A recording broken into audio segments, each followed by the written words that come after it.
When my water broke, that's when I was like, okay, this is serious. I thought I was in a dream. I really did. It was terrifying. And that's when it hit me that, my husband's not here. I'm in the bathroom at work at Target.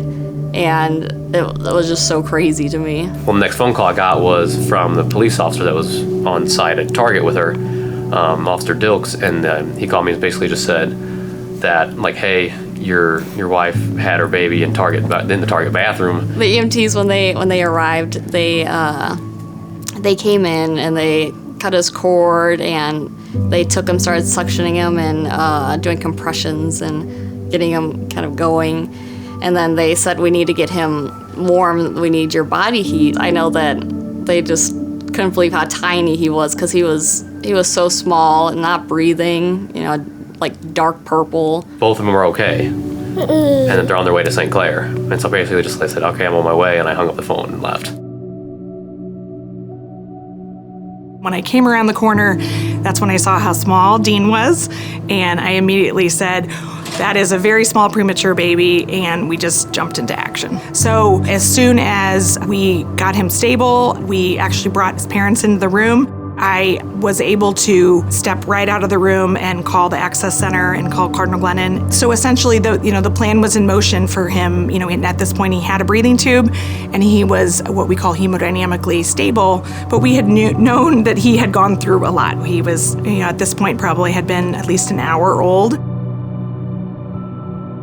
It was very nerve-wracking to go and see, but Dr. Clausen really encouraged us to see him, not be scared, to touch his hand, his fingers, and to be there for him. So, she gave us that courage to see him in such a scary state. Yeah, so the Cardinal Glennon team came out, and we've recently have these new next-gen incubators, and it is a very complex neonatal transport system, best of the best, and was able to transport him in that, essentially with ventilator capability and with our transport team. And essentially, again, moving on to that next step, that he was getting, the highest quality care. I feel like every day was like a roller coaster. So it was like some days we're like, okay, he's doing good, everything's fine. And then other days it was a little more heavier and more stressful for sure. But everyone was very open at communicating with us. So it was always a lot of good communication with all of the doctors and the nurses. So that was definitely relieving to feel, included in everything in his care.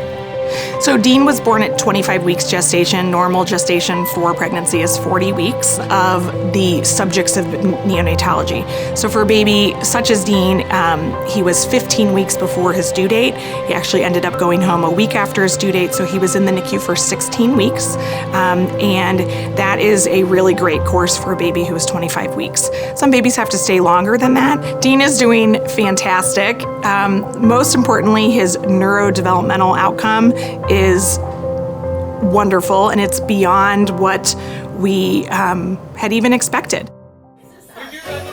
For his first birthday, we invited doctors and nurses. The EMTs actually came, which was really exciting. Dr. Clausen showed up. A few of the primary nurses that took care of Dean actually showed up, and we had some of our immediate family there. So at the birthday party, one of the really most wonderful things was to have all of Dean's team, especially a mix of nurses from throughout his NICU course, his primary nurses, as well as the colleagues of Hannah's that delivered him.